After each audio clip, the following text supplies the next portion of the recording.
Well, we'll take a show of hands for questions, please, with mics on either side of the room. We'll start with the broadcast section, followed by an embargo for 10:30 p.m. this evening. Someone start, please. Yeah, just here, please, Hannah. Thank you. Hi, Pep. Hope you're well. After such a disappointment evening over in Madrid in midweek, how do you ensure that the result and the fallout after it doesn't create a hangover effect between now and the end of the season on your squad? I don't know. We'll see. Tomorrow night they have a game, important one for the Premier League decision, and at the second leg. So I don't know. We are used, no? So for many years to live these kind of situations. So next one. And in terms of the performance, has that affected your thinking around your team selection ahead of the game against West Ham? We won or we lose? The one in Madrid on Wednesday. We won or we lose in Madrid? You lost in Madrid. Okay, decision, yeah, you know. It's a bad selection. But we won or we lose in Newcastle FA Cup away? We won or we lose? You won. So the selection was good. Is that an argument that you maybe shouldn't have changed them for Madrid if you won at Newcastle? No. Thanks, Pep. No. I thought a lot, all the time we take decisions, and Carabao Cup, FA Cup selection, always I think a lot what is the best for the team. Hi, Pep. Obviously a big week ahead, three huge games really. How much of a challenge is it for you now to pick the team? It's a pleasure to be here. Last season we could not live that in that stage, so it's nice. And this weekend West Ham are giving themselves a real fighting chance of survival this season. What are you expecting from them? Yeah, I was Nottingham Forest before. It would happen in the next game. So always I said when I arrive in the last 10 games, 8 games, every team play for something. For relegation, for Europa League, for Conference, for Champions League, for be champion. So it's normal. Every game is not second chances. Okay, can I just check with Erling? I know he played in midweek, but he has missed a couple of games recently. Is everything all right with him for this weekend? Yeah. Hi, Pep. After the game in Madrid, I spoke with Bernardo and Diaz, and they both agreed that after the first goal until the halftime, the team was a bit, shell-shocked by what happened. Do you think that is due to also the lack of experience from the new players in that level, in that stage? I'm pretty sure that I didn't read that comment, but I'm pretty sure Bernardo and Ruben, that's one of the experience. One talk about the other one didn't have that experience. It is not. So I don't have the feeling. So the time between the first goal and the second goal we concede, we had the threat that we have the first 20 minutes that arrived 5 times in the byline when they missed the pass. And that moment, the first and second, we had that threat, but we're the moment that we're more aggressive without the ball. We're really, really good. We win all the situations. And when you have a game that they arrive with the first shoot from Brahim, I think is offside. The last 3 times, 3 goals, always is difficult to handle. In this competition is special for that.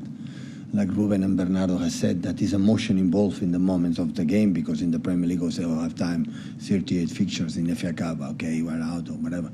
Champions League, you live in what's going to happen, when it's going to happen, But we didn't create an incredible amount of the situations but in football, in top teams, like happened in Madrid, or we'll see Barcelona, Bayern Munich, or top elite teams, this competition have these threats, these situations that they don't need much. And I have experience against Madrid happened, especially here in Etihad, the amount of good things, we have done to score goals, and they score as well here with the chances that they had. So yeah, it's what it is.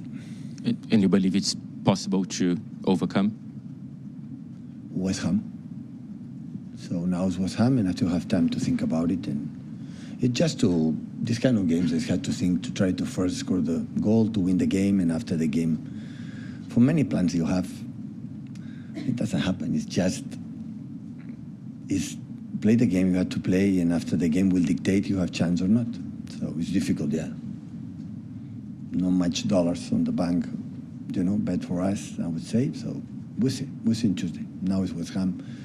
That still I define the Premier Leagues, like it was the league, as the most difficult title. So the Premier League always, I believe, is the most difficult one, and still we are there, knowing that if we drop points, we'll be over. Pep, good afternoon. Nice to see you. I know what you're saying about West Ham, but the way your players suffered in many ways in Madrid. A lot of them will be keen to play in the second leg and be keen to put things right. How do you get the balance right mentally between turning out at West Ham and then being ready for Madrid? Because, again, a lot of them would prefer to play in the Madrid game, I'm sure. Yeah. But when you win a lot of titles, because every game is important, and we have been here struggling many months for the Premier League, I don't think we'll not give up or fight until the end without trying. So we'll be more the selection about with 3 days with the travel 3 days later.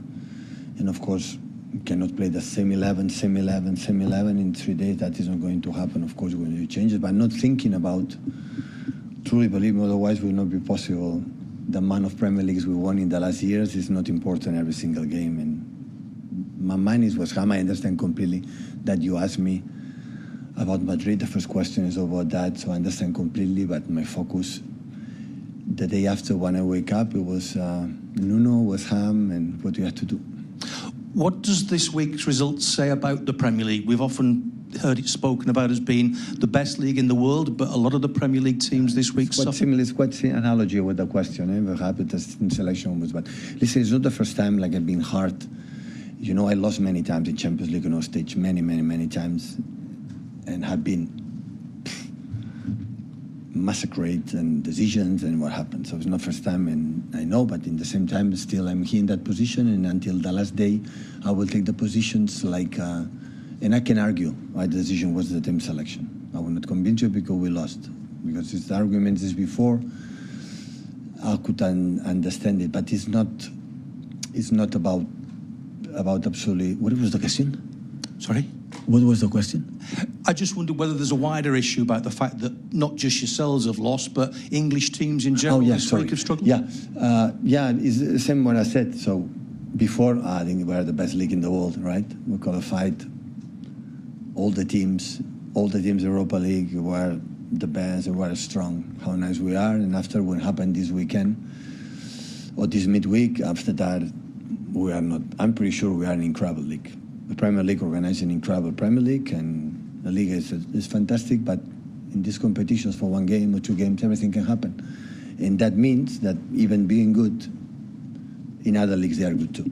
So now everybody doubt about Bodo Glimt, right? Norway? No one. Anyone, right? Now hope, top team. Win every game 3-0 against Sporting Lisboa. And the people say me they play magnificent, win against us, win against Inter de Milan, in Atletico Madrid. So now everybody. So competition is tough, and everyone, the sport is tough. Everybody's well prepared. They are incredible respect for the other ones. But if you want to say that everything is a disaster, I have an opinion about the game Madrid. Completely an opinion, and there's going to be change. So I wouldn't mistakes with my own decisions, own opinions, not ever what's happened, the results or whatever. I have my opinion and did a very, very good things. And the other ones who could be better. Yeah, of course. So, and the emotion was involved in the momentum that we have in the first half, especially the first 90, 20 minutes before the first goal, was exceptional. I would say one of the best we have played there in terms of we come here to make a threat, and we were threatening.